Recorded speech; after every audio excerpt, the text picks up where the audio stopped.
Napa know-how. A Napa guy knows more isn't always better, unless we're talking about full-size vans. These beasts do more than get you from A to B. They have so much space a man can live in it. With shag carpeting, waterbed, and a sweet lava lamp, these mobile abodes have all the comforts of home. With quality parts and plenty of Napa know-how, you can keep the original tiny house running longer, stronger. That's Napa know-how. Napa know-how. What if atheism was the only belief system you could adhere to? Would it be a better place without God and other religious thought, or would it be something worse? Coming up next, right here on The Right Stuff.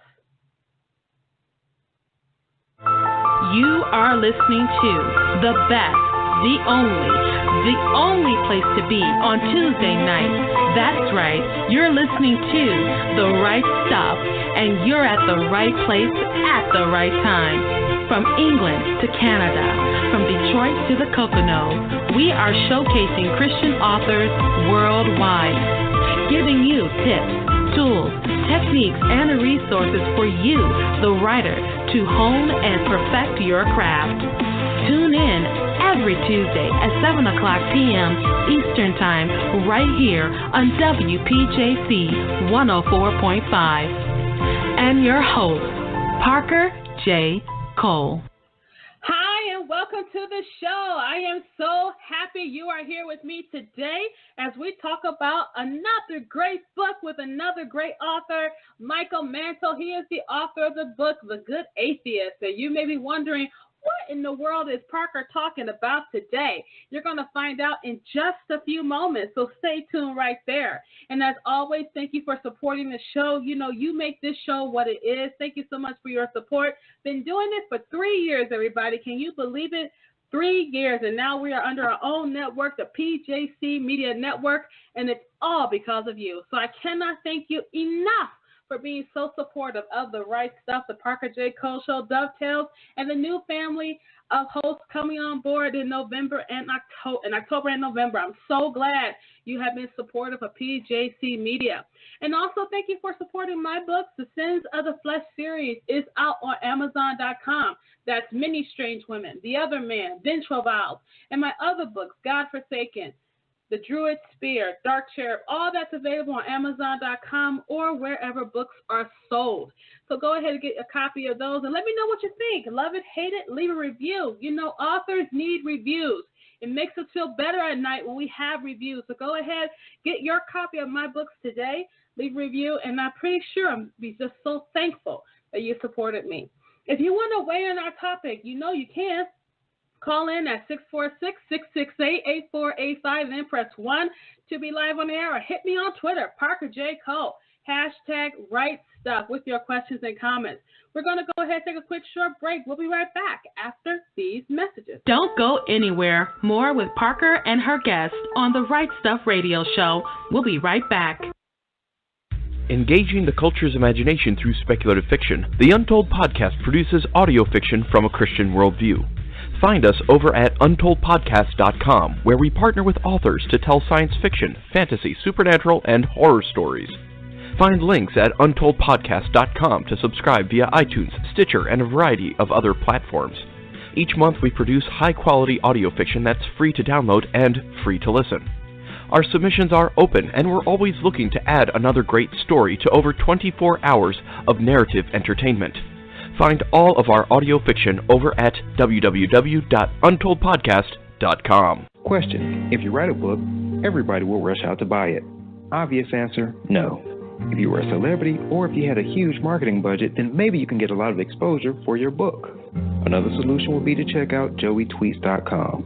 joeytweets.com is a promotion and marketing service with access to over 1/3 of a million followers on Twitter. joeytweets.com has 3 packages available to fit any budget. That's joeytweets.com. joeytweets.com. Get some serious exposure for your books. We're back, and you're hanging out with the queen of Tuesday night, Parker J. and her guests, right here on The Right Stuff. Hi, and welcome back to the show. You're listening to The Right Stuff here on WPJC 104.5. Again, I'm so glad you are here to join me. We are going to be talking about atheism, philosophy, apologetics, Christianity, and you, the reader, the author. We're going to be talking to you today. And as you know, a lot of people feel that atheism is the belief of choice. In other words, they think that being an atheist or following or adhering to an atheistic worldview makes them more better than anyone else because they're not bogged down by attaining or trying to please a deity of any sort. But my question to you is this: what if atheism was the main belief system in the world? Would it be a better place, or would it be something completely different? And with me to discuss that, and someone who actually postulated that question, is my guest co-host and contributor, Michael Mantle. Michael, how are you doing today? I'm good, Parker. How are you tonight? And Michael, I am fine. Thank you for asking. I want to say thank you for being with us on the show today. I never take it lightly when our guest co-hosts and contributors come on board. So thank you for taking time out of your very busy schedule to be with us, because we have a great topic here. We're going to be talking about your book, The Good Atheist. And I got to let our listeners know, I literally found Michael's book quite by accident, literally. One of our guests, one of the people I hang out with in Iron Sharpening Iron, which is the ISI Christian Secular Fiction Group, had mentioned, oh, you should read this guy's book. And I love the covers of his books, and I instantly bought the book. I love the covers. They were great. I just bought the book. And it turned out to be just a wonderful, enjoyable read. And I can't wait for Michael to dig deep down into his book so we can understand what his thought processes were. What was he thinking? Why did he do this? All this good stuff that we get a chance to ask our author. So, Michael, without further ado, I can always read a bio by you, but it's always better for you to tell us who you are in your own words. So go ahead, tell us about yourself. Oh, sure. How far back do you want me to go? You could go back to the womb if you want to. Yeah, my memory isn't that good. Okay. Yeah. So, well, I guess I'll just start out with my Christian journey. I wasn't raised a Christian, so I wasn't always a Christian. I don't know that I was, ever really an atheist either in sort of this settled, decisive manner. I started going to church with friends, in my early 20s, and I would say I became a Christian in my early 40s. So, I have quite a bit of a non-Christian background and perspective on the world, I guess, that I was able to bring into my books when I started writing as a Christian. And as I started writing, I just became fascinated with the topic of apologetics and just wanted to see if I could find a way to meld that in with my writing.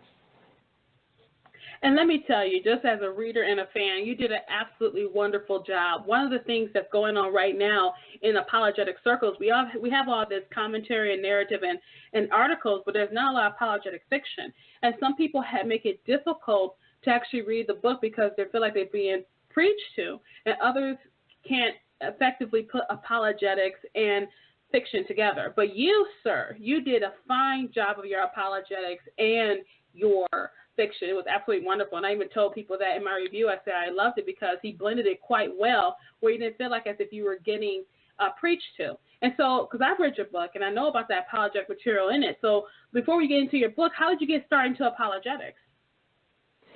Well, by accident, really. So I started writing about 9 years ago. Mm-hmm. Actually, it was 9 years ago exactly this month. I decided that, I always wanted to be a writer. I'd always dreamed about writing a novel, but never got around to it. And then about 9 years ago, I just realized, well, it's not going to happen by accident, so I better start being intentional about it. And just decided I was going to write the first novel and just see how that went. So I was in the middle of my first novel, which was honestly a long, horrible process. It took me 3 years to finish my first one, and I was in the middle of it when I was just browsing at a local bookstore and came across a display with some books written by a couple of very prominent atheists. Have you ever heard of the God Delusion by Richard Dawkins? Yeah, I think a lot of people have. And then Christopher Hitchens wrote a book called God Is Not Great. Mm-hmm. So I'd never heard of these books. I'd never heard of these authors.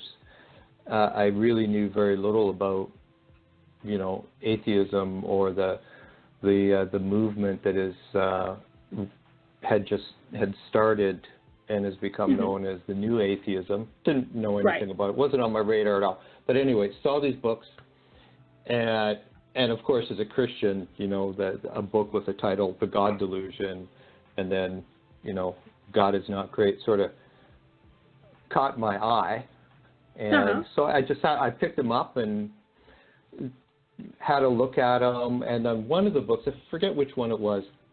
I think it's Dawkins' book.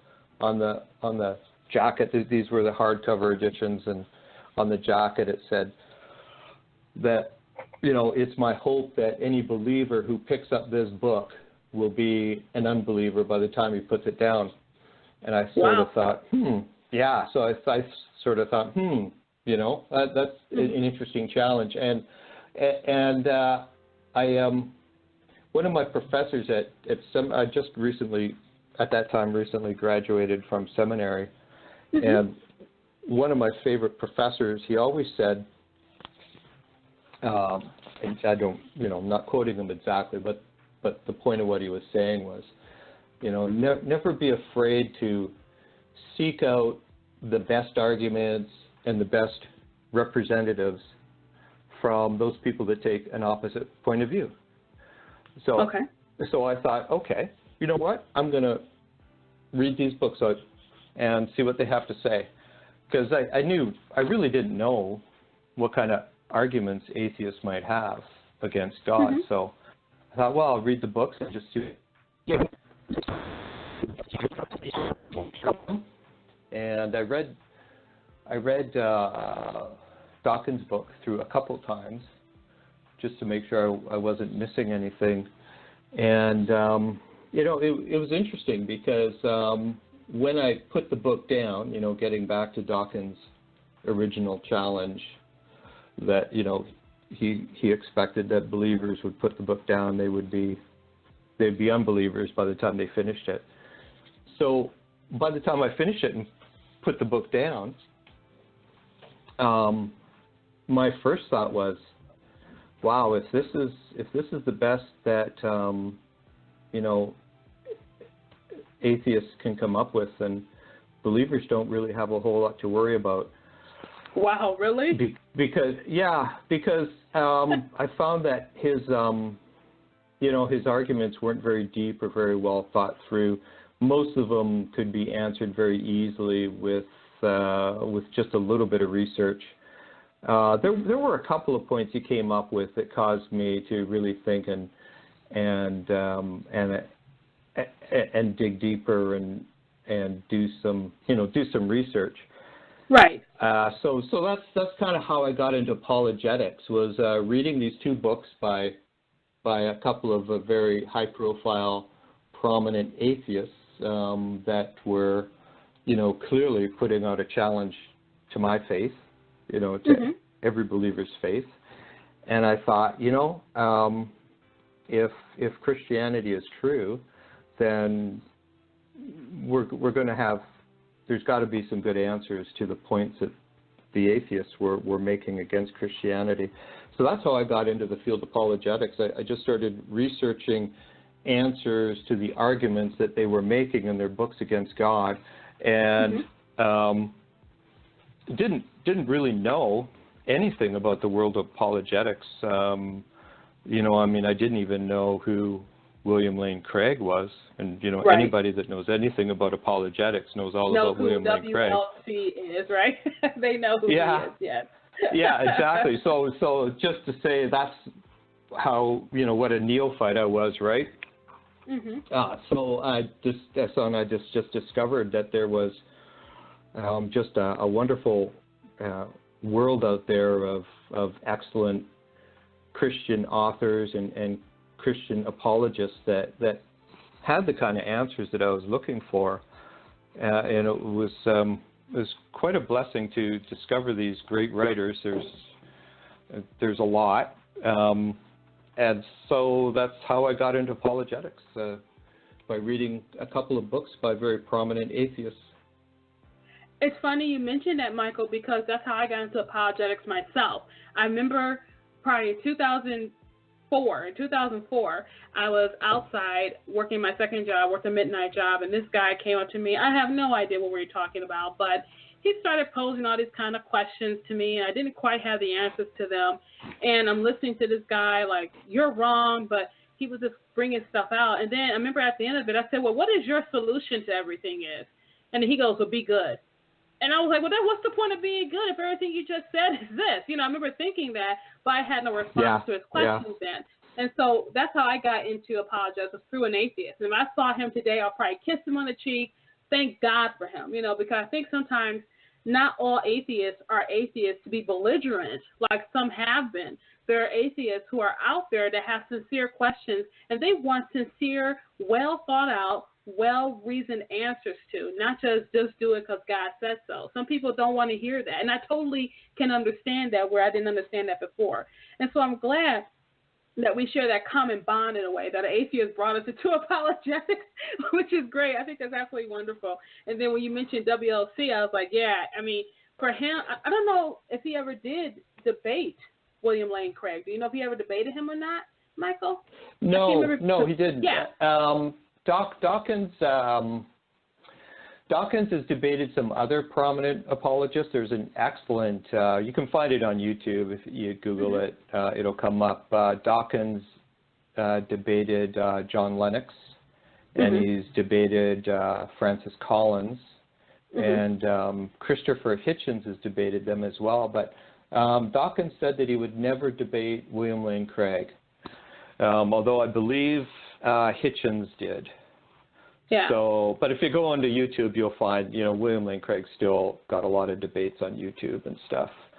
And it's a very telling remark for Dawkins to say that. It's a very telling remark because William Lane Craig is quite adept at a lot of the different arguments out there. He's quite adept, and some people just don't want to have their worldview questioned, by someone who can really question their worldview. Because I've read some of his articles, WLC's articles. I've read some of his philosophy notes and stuff like that. And he's very well adept at dealing with some of these arguments. I'm not saying he has the answer to everything, but he does. He's very acute in his knowledge about apologetics and how to respond to these questions. And we're just getting started with our conversation with Michael. If you want to weigh in, you can by calling in at 646-668-8485 and then press 1 to be live on air. Or if you hit me on Twitter, Parker J. Cole, #RightStuff with your questions and comments. We're going to go ahead and take a quick short break. When we come back, more with Michael, Mantle, and the Good Atheist. Stay tuned. Don't go anywhere. More with Parker and her guest on the Right Stuff Radio Show. We'll be right back. Are you a reader looking for more compelling Christian fiction? Maybe something a little more edgy or a bit more real? Are you tired of most Christian fiction shying away from the truth and settling for a rose-tinted view of the world and its issues? Or are you an author who has a compelling story to tell, but you're afraid it doesn't jive with today's brand of Christian or secular fiction? Are you tired of Christian publishers telling you that your content is too edgy? Or maybe you've tried submitting your content under the radar to secular publishers only to be told your themes are a bit too religious? We invite you to take a look at the Crossover Alliance. We are an online publishing company that specializes in edgy Christian speculative fiction with Christian themes and real-world content. Our company is formed from authors and readers just like you who are breaking into the mainstream and Christian markets with this compelling genre. Head over to the www.thecrossoveralliance.com for all the details on who we are, what we do, and what we accept. Right now, if you sign up for our email newsletter, you'll receive a free digital copy of our first short story anthology. Check us out today and help us spread the word about the Crossover Alliance, where light shines brighter in the darkness. Jesus said, "Heal the sick, raise the dead, cleanse the lepers, cast out demons. Freely you received, freely give. Listen to our internet radio station at touchofgodradio.org, where you will find out your true identity in Christ. You can use the light that is within you to replace the darkness in this world. Go into all the world today with touchofgodradio.org. We're back, and you're hanging out with the queen of Tuesday night, Parker J. and her guests, right here on The Right Stuff. Hi, and welcome back to The Right Stuff. We are listening to Michael Mantle. He is the author of the book, The Good Atheist. It is available online at Amazon.com or wherever books are sold. You definitely want to get a copy of Michael Mantle's The Good Atheist and his other books. They are absolutely wonderful. So go ahead and get a copy of them today. And Michael, again, thank you for being with us on the show as we continue to just delve into what made you write The Good Atheist. And like I told you before, I thought you did a wonderful job blending apologetics with speculative fiction. And so do you think in particular Christians should be knowledgeable about apologetics when they're writing these books, these kind of books? Well, yeah, absolutely. I think that all Christians should be knowledgeable in apologetics. Actually, I think it's really important that we have answers for people that come to us with legitimate questions. We're losing, I forget what the exact stats are, but it's well over 50%. We lose so many of our Christian young people that, kids that have grown up in a Christian home and then they go to college and then they lose their faith, right? And one of the reasons for that is that they go to college and they end up in front of a professor who's an atheist and who, trashes Christianity and comes up with a lot of points, and they don't have the answers. And when they go home to their mom and dad or their pastor, they don't get the intellectual answers that they need, right? And so I think that it's important that all Christians be well educated in the field of apologetics and be ready with answers, because we've got the answers.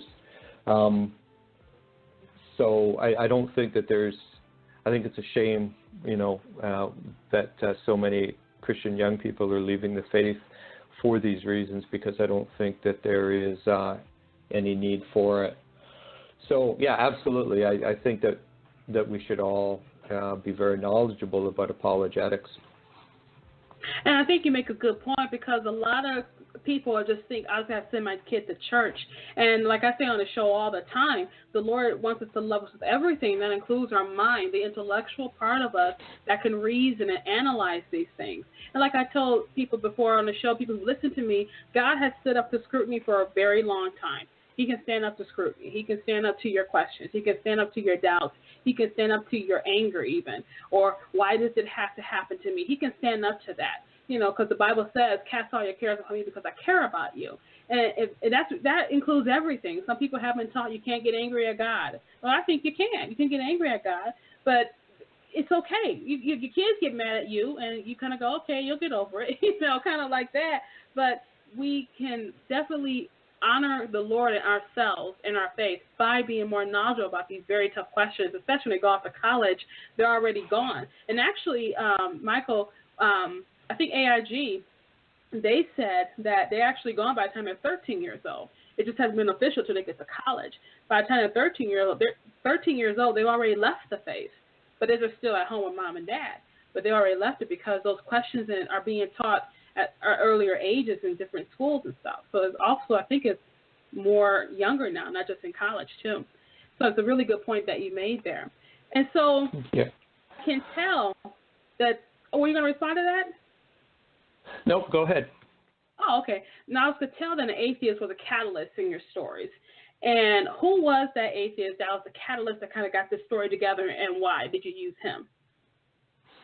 Well, it was sort of interesting what you said earlier when you were sharing your meeting with that atheist that you met. back in 2004, and he had a lot of questions, and then you after you completed your journey, you said that if you saw him again, you'd probably kiss him and say, thank God for you, and that's sort of the way I feel about the book that Richard Dawkins wrote. In fact, on my website, I do a little bit of blogging. Well, I got 3 or 4 blogs on my website, and one of them is, thank God for Richard Dawkins, because after I read his book, I felt like, reading his book was the catalyst for my own journey into apologetics and discovering more about my own faith. And then I actually ended up finding out how rich it is in history and how rich it is intellectually. And I guess if there's any one person, I'd have to say that it's Richard Dawkins, the author of that book, was sort of the catalyst that got me into writing that book. And I find that so fascinating because I think they think they're going to do one thing and did something completely different. And I can't imagine I'm the only one who has that story. I can't imagine that. I can't imagine that someone goes, thank God for the atheist, And I say that because we're going to get a little bit into our discussion, and we're going to talk about these atheists because sometimes I think Christians can demonize atheists. They can demonize them because some of the things they said we can find so offensive. And I've read some horrible things some atheists have said. I've read some things that make me very angry, but then I've read some things that atheists have said that I go, they're making an interesting point. They're making me want to dig deeper. They're making me want to examine why I believe what I believe. And there's nothing wrong with someone who makes you challenge your beliefs. You know what I mean? Because they are your beliefs. And there's nothing wrong with that. Let's talk about that really quickly. Do you think some Christians demonize atheists? What are your thoughts about that? Well, I don't know of any personally that have been demonizing atheists, but I'm sure it's happened. I'm sure it can and has happened, but I don't think that it should. I don't think Christians should ever demonize atheists or any people group.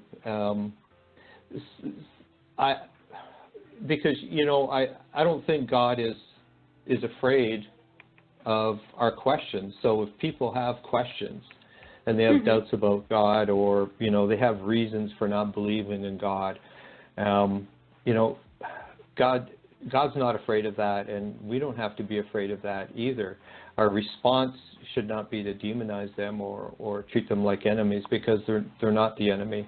Our response should be to dig deeper into our own faith and do our best to come up with some good answers, because a lot of these people, a lot of unbelievers where I work, and I have a lot of friends and neighbors that are unbelievers, and a lot of them they have some sincere questions, right?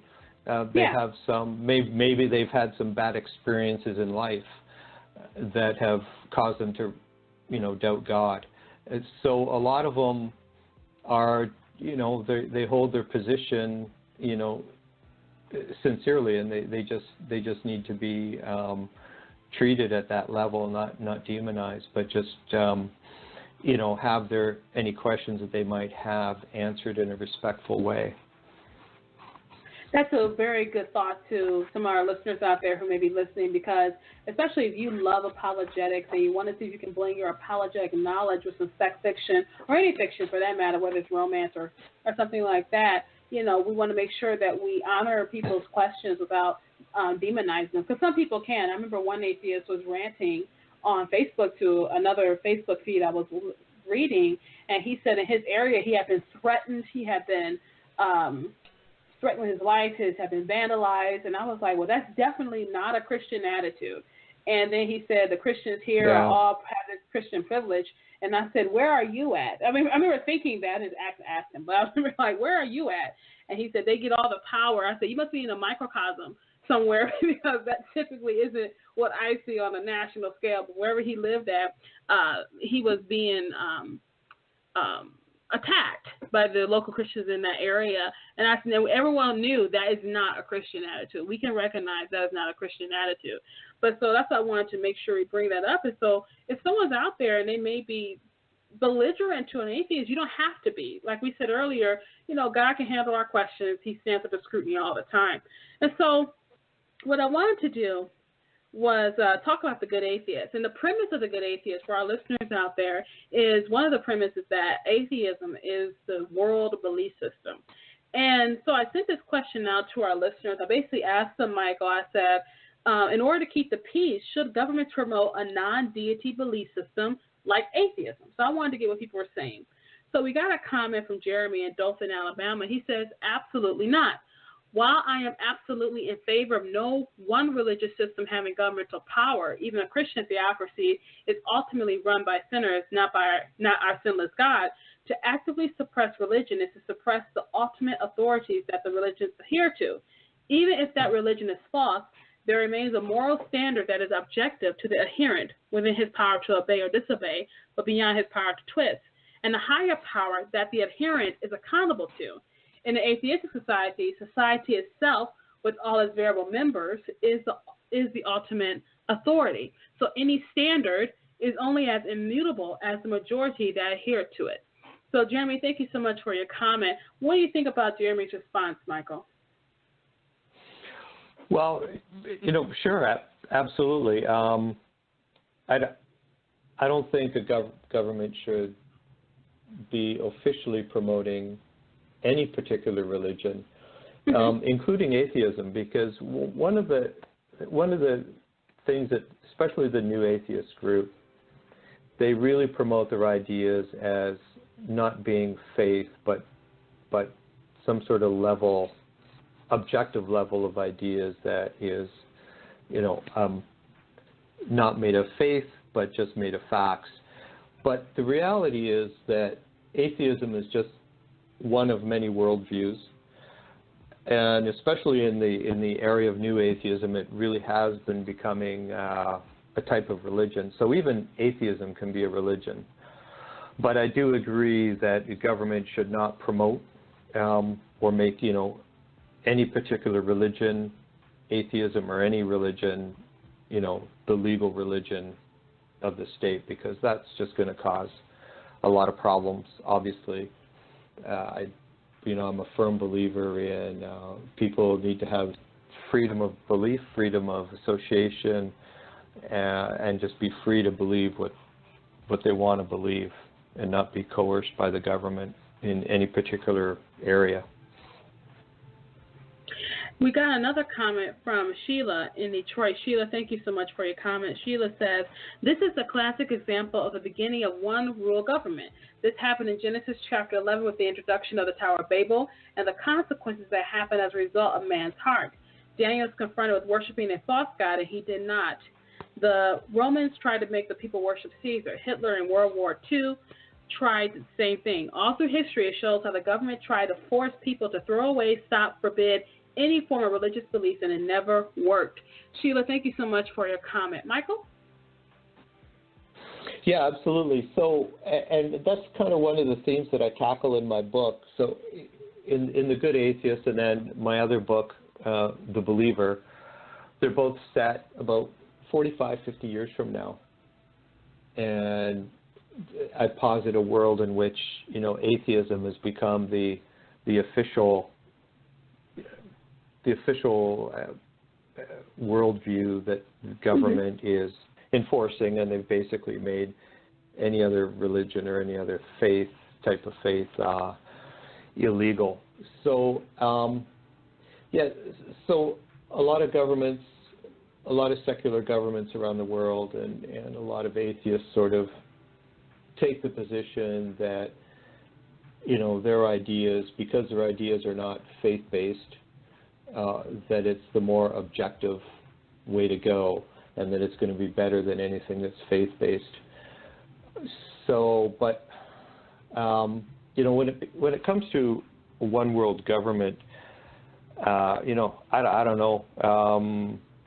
I don't know if the one world government is going to actively promote atheism per se, because it would alienate you know, a vast majority of the world's population. Mm-hmm. But we'll just have to see. Hey, we'll see what the times will tell us, right, Michael? Yeah. We'll see what happens. Exactly. And we are just still talking to Michael Mantle, the author of The Good Atheist, which is available online today. Go ahead and get you a copy. You're absolutely going to love it. If you want to get my thoughts on this book, simply go to the Sharpening Report on YouTube. I made mention of Michael's book on that show. I thought The Good Atheist is a wonderful book, and like I totally recommend it for anyone who wants to really delve into the repercussions of atheism, whether or not it's a belief system, which it is, and it's not as objective as people like to think it is. And we're going to be delving into that in just a few moments with Michael in his book, The Good Atheist. You still have a chance to weigh in. You can weigh in at 646-668-8485. Press 1 to be live on air, or hit me on Twitter, Parker J. Cole, #RightStuff, with your questions and comments. We're going to go ahead and take another quick break. We'll be right back after these messages. Have you read the latest issue of Sormag Digital, the award-winning literary magazine for multicultural readers and writers? Sormag Digital is available quarterly and showcases interviews with the best authors in multicultural literature. Sormag Digital features craft and business articles for those interested in writing. If you're looking for a good book, check out our book reviews on what's hot in multicultural literature. For writers looking for new readers to get in front of, Sormag Digital is the perfect place to introduce your book. We offer advertising spaces that fit your promotional budget. Get your free subscription on Sormag.com or order a print issue on magcloud.com. If you would like more information about Sormag Digital, check us out on Sormag.com or contact us at sormag@yahoo.com. Sormag Digital is the magazine for multicultural readers and writers. Hi, is your book club in need of some fresh and exciting questions to ask club members and authors at your next book club meeting? Literations, the book conversation game, is 70 thought-provoking questions to really get into an in-depth discussion about the books you and your club members are reading. These questions really get into the characters, the storyline, and into the author's head. These questions may just give you and your book club members a whole new way to get into a new conversation, a literation. Literations is also a great set of tools for bloggers, interviewers, and authors to use a discussion question. Are you ready to get lit? Please visit our website at litversations.com, LITVERSATION.com. And please like our Facebook page at Simply Said Reading Accessories. Thank you. We're back, and you're hanging out with the queen of Tuesday night, Parker J. and her guests, right here on The Right Stuff. Hi, and welcome back to the show. You are listening to The Right Stuff here on WPJC 104.5. So glad you are here with me as we continue our discussion about The Good Atheist with author Michael Mantle. Michael, once again, thanks for being with us on the show. Now, we really want to delve into The Good Atheist because I thoroughly enjoyed the book. And so I want people to know, in your own words, tell us about The Good Atheist. Well, The Good Atheist is the third book that I attempted to write. And it's set in the near future where all forms of religion and faith have been made illegal, and atheism kind of, very much like Stalinist Russia used to be, and China. Now, China is loosening up a bit, but, maybe more the way China used to be, where atheism was, enforced by the government, and there was an overt attempt by government to suppress religion, all religions, Christianity in particular. So I read another book by Sam Harris, and it's called Letters to the Christian Nation. And so Sam Harris is one of the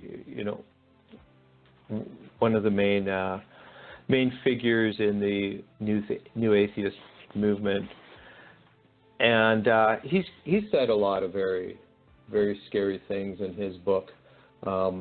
So he actively talked about the need to, eradicate religion if we're ever to achieve a better society. And a lot of the things that he said were, very disturbing. So I got to thinking, what if his ideas really take off and become entrenched in our culture and our society, and eventually evolve into the official position of the government. So I projected that, 40 years in the future, and wanted to just explore what the world would be like, and the U.S. and Canada in particular, what it would be like if that were to happen, and how believers would need to respond to that kind of situation. So I had a lot of fun writing it.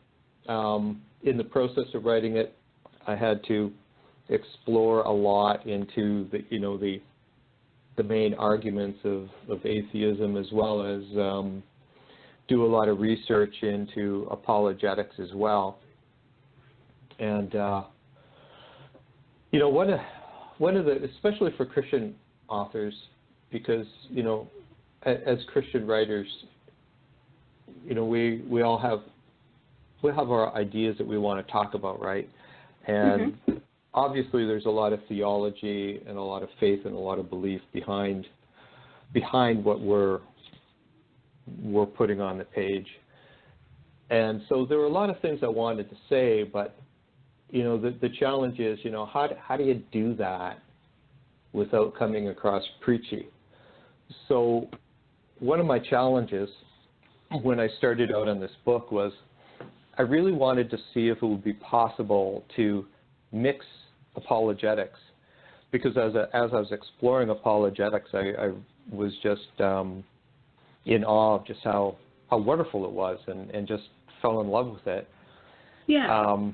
But there are already a lot of excellent writers out there writing books about apologetics. So I thought, well, but what can I do? How can I add to the discussion? How can I add to this in a positive way? And so I thought, well, I'll see if I can work it in with fiction and use fiction to bring out apologetics. But one of the challenges is to do that in a way that doesn't come across preachy, but to just work it in so it's more of an organic part of the plot, and the characters and the dialogue, so that it just comes out more in a natural way. So I didn't want my readers to feel like that they're being hit over the head with doctrine, but but just working it in so that it comes through in just a natural way. So that's what I tried to do with the book. I think I did all right. I feel good about achieving that goal. I feel like I achieved that. I felt good about the end result. I think you did a fantastic job, Michael, because of the fact that you did effectively blend the apologetics and the spec fiction. And I think apologetics, in order to kind of get that thought across, you do have to kind of use the vehicle of speculative fiction to get there. Like you use a near future, that kind of quasi-utopian society to get the point across about the Good Atheist. And one thing I like about the Good Atheist is the title, because atheism really postulates about having high morals without the need for a deity to get those high morals from. And that's something you also tackle in the book as well. And or was it the other book? I can't remember. The Believer. I can't remember. But I read both of them. I thought they were excellent. And I really like how you did that. And so in the Good Atheist, one of the arguments you presented was the high morals of that main character, because he had high morals. Why is that important to your book, and why is that important even before the discussion? Well, there were a lot of reasons why I chose to take that route. So, and one of the reasons was really sort of touches on what you addressed earlier about Christians demonizing atheists, right? So, so I wanted to use the main character who was not a believer, but he was a person of good character and good morals, because I did not want to come across as a Christian writer demonizing atheists, and I think that if I'd had a character with moral problems, which is absolutely valid to do, obviously, in novels, you can have a character who is struggling with, because none of us are perfect. We all have problems, right? So correct. So it's not like I'm trying to make this guy perfect, but and it's very valid in stories and fiction to have a character arc where the character is struggling in some area, maybe even morally in some aspect, and then you can have this character arc where they grow and they develop and they find the positive change and redemption that they need. But I didn't want it. And that's a valid way to go, and nothing wrong with that. But for this book, I didn't want to do that because I didn't want it to look like I was saying, this atheists are not moral people, and that they have to become Christians to be moral people, which is absolutely not the argument that I would make, and none of the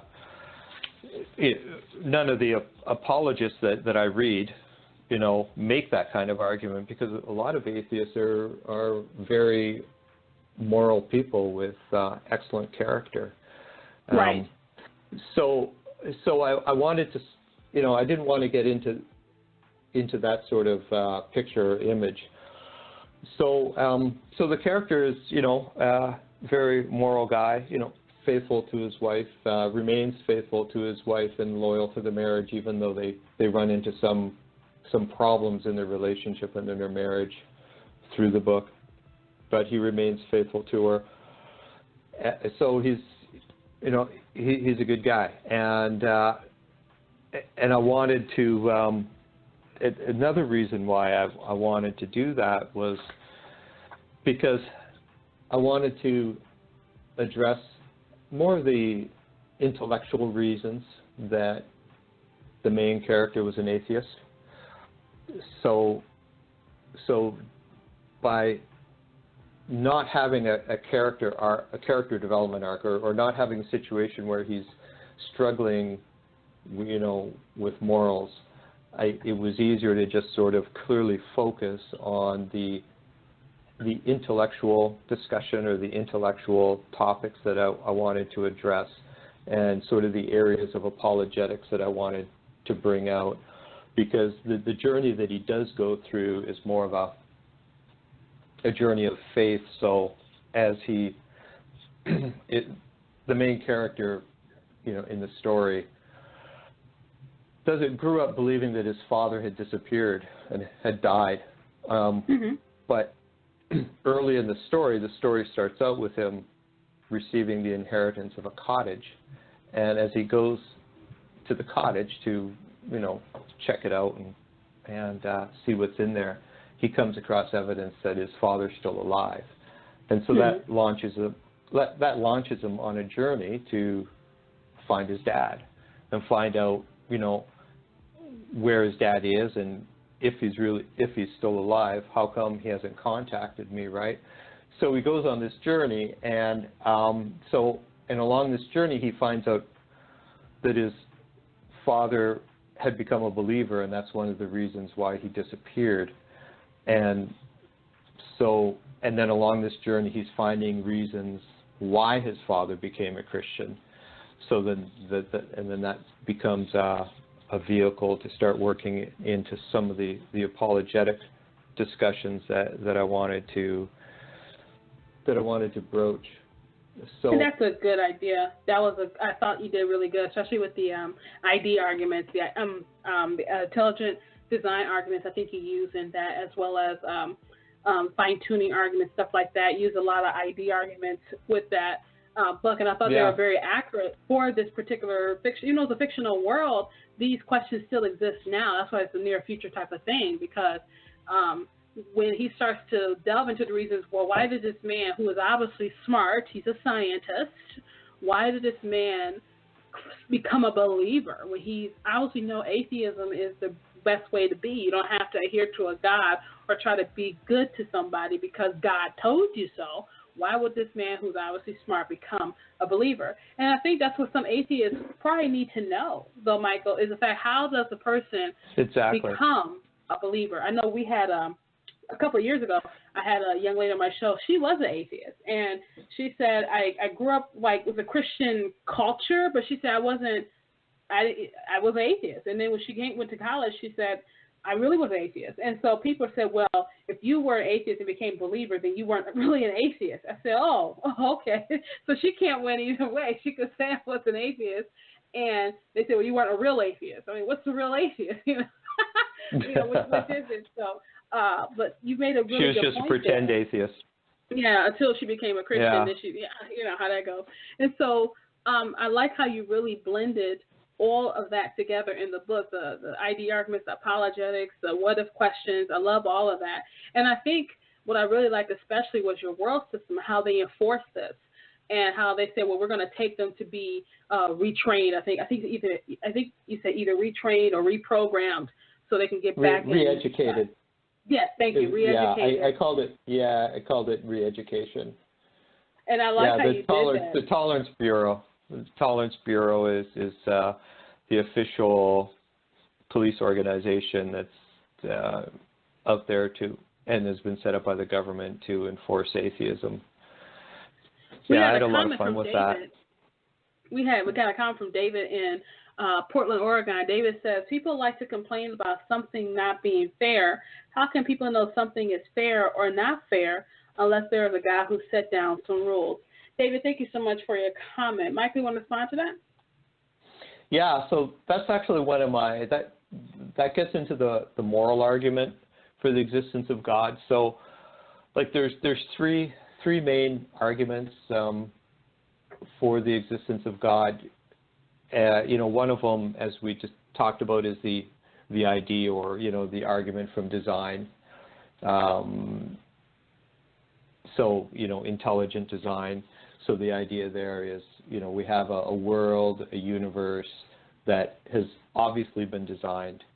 So therefore, there has to be an architect, right? So that's that one argument. The other argument is, and there's several others, but the other argument, and it's actually one of my personal favorites, is the moral argument. So the moral argument gets into just that. So, it talks about the existence of objective morality. And as human beings, I think we all know that there are objective moral values that we really can't argue against without losing our own sanity, right? Yeah. So, I mean, and these are things that don't have to be proved, really. They're things that we just know that are right and wrong. Like, we all know that,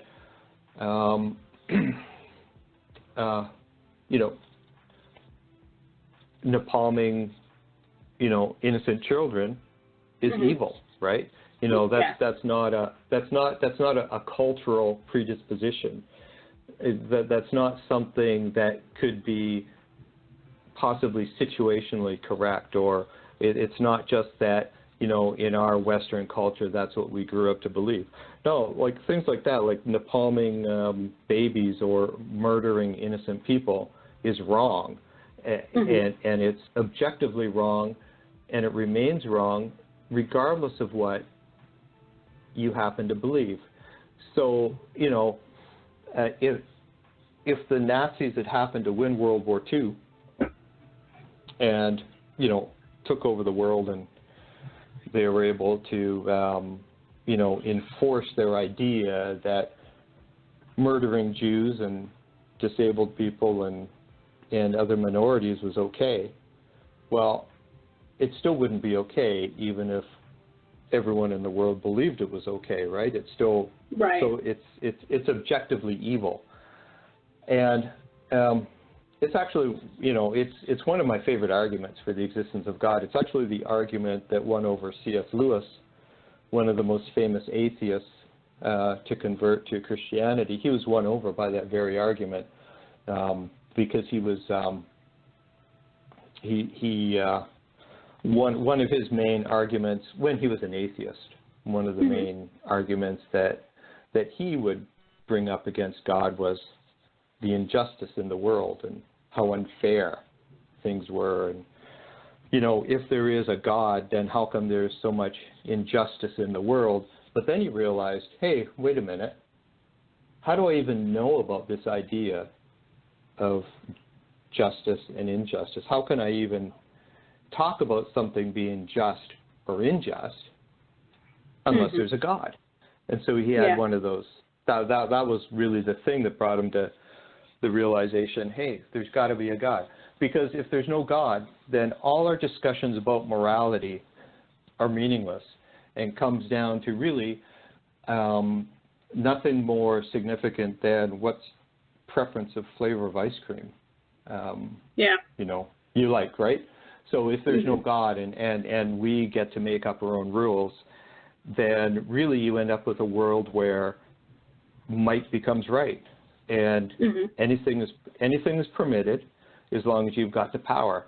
So any discussion about moral questions, is it okay to oppress the weaker people or take advantage of people or to murder people if you can get away with it, or whatever. Think of any kind of a horrible, evil thing.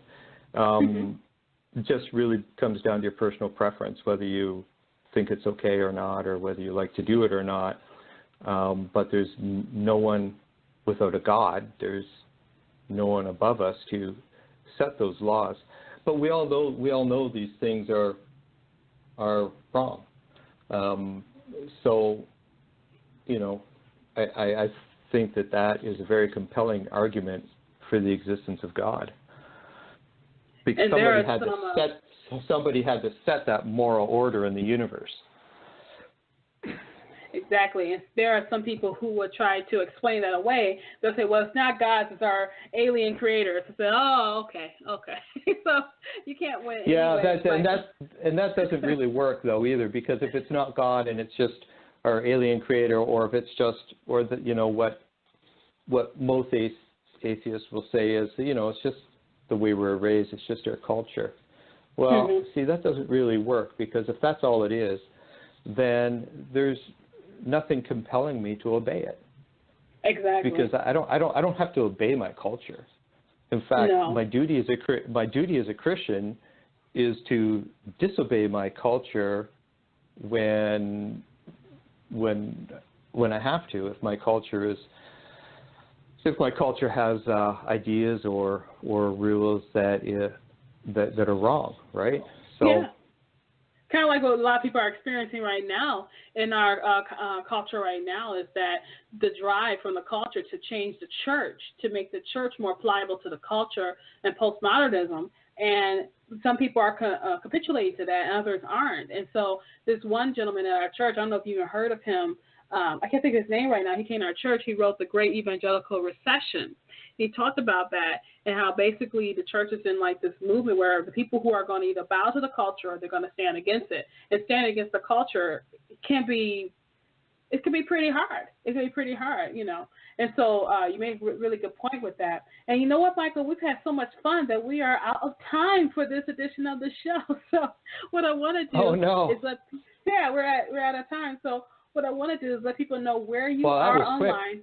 It goes so quickly, especially when you're having fun, especially when you have just a great time. I love it when it goes quickly. But let people know where you are online. Yeah, I've got two websites, michaelmanto.com is the best place to find me online with my Christian apologetics works. And you can also find me on Amazon if you just Google my name, Michael Manto, or, Google The Good Atheist or The Believer in Amazon. You'll find my books. And I've got a website, michaelmanto.com. That's the best place to find me. I don't have a Twitter account yet. And although a lot of people are telling me I should. You should probably get one. You should probably. But if you don't, we can just find you at michaelmantle.com. We'll be good too. Yeah. So that's good. Yeah. Are you working on anything else right now, Michael? Are you working on your next novel? Well, yeah, I have been. It's different though. It's a little. It's a bit different. It's I just finished a book called Aliens, Spaceships, and the Occasional Latte. So it's a bit of a diversion for me. And then I'm working on the sequel to that. And it's not really what I would classify as Christian fiction. But it's it's certainly clean and actually in those books I like to delve into the moral arguments for the existence of God. And so that's what I'm working on now. I was going to ask you how some of your readers are responding, but I could just read this wonderful review that you got. And it basically says, The Good Atheist is a well-written story in a high-tech world set in the future where atheism has won the ideological war for America. Through it all, the main character searches for his lost father. The characters are believable, even their annoying shortcomings, and the plot is gripping. I could hardly put the book down near the end. People who like mysteries or suspense novels would enjoy this book. Though the author does include his Christian beliefs, he doesn't dumb it onto the reader in the form of a sermon. The Good Atheist cannot be accused of being preachy, and yet finds ways of showing scientific evidence for Christianity where it's relevant to the plot. Overall, a great read, and I definitely plan on reading his next book, The Believer. And those are just one of the reviews that the book has received on Amazon.com. So go ahead and get a copy of this book today. And so, Michael, you made the point earlier on when we first started talking to you. You said, this isn't going to happen by accident. I'm going to have to be intentional with my writing. So in the last few moments that we have on the show, I want you to encourage future authors out there that God has given them the gift to write and they haven't written. Go ahead and encourage them to pick up the pen and write. Yeah, exactly. I think that would be my, we're almost out of time, so I'll keep it quick. But you've got to be intentional about it. You've got to be disciplined. One of the areas where creative types fall down is just in that area of hard work and discipline. So if you have aspirations to be a writer, you got to work at it every day, be intentional, be disciplined, and have a set time of day so that you get at it at about the same time every day, whatever works for you, whether you're a morning person or an evening person, and just keep at it. Michael, thank you so much for being with us on the show today. Had a really good time having you on there, and I cannot wait to have you back on the show to talk about your next book. So thank you again for joining us today. Well, thanks, Parker. It was a lot of fun. And we just finished talking to my wonderful guest co-host and contributor, Michael Mantle. He is the author of The Believer and The Good Atheist. You can find him online at michaelmantle.com. You can also get his books on Amazon.com. Go ahead, buy his book. You will not be disappointed. If you're an atheist and you read his book and you want to talk to him, go ahead and do that. I'm pretty sure he'd be happy to answer any questions or comments you may have about The Good Atheist or any of his other books. Again, you can find him online at michaelmantle.com. One thing I like that Michael said today on the show is that it's not going to happen by accident. You have to be intentional. And I can't help but think about that gospel song by Travis Green called Intentional. He talks about how God is intentional. And in the same way, using the ID argument, intelligent design argument, the moral argument, God is very intentional. You need to be intentional about your writing career as well. Don't let it happen by accident. Michael mentioned how it took him 3 years to get his first book completed. It took me 10. It took some of our other authors who've been on the show more years than that. Whatever you do, be intentional. Once you finish that book, you never know where it's going to take you. So go ahead, be intentional with your writing dreams. Go ahead and write stuff. Thank you so much for being with me on the show. Don't forget to follow me online. And I am the queen of Tuesday nights, Parker J. And you have a wonderful, absolutely wonderful, blessed day. Thank you for joining us for this edition of The Right Stuff. Follow Parker online at parkerjcole.com. To hear this show and other shows, visit the show archive at therightstuffradio.wordpress.com. We'll be back same time next week, 7 p.m. Eastern Time.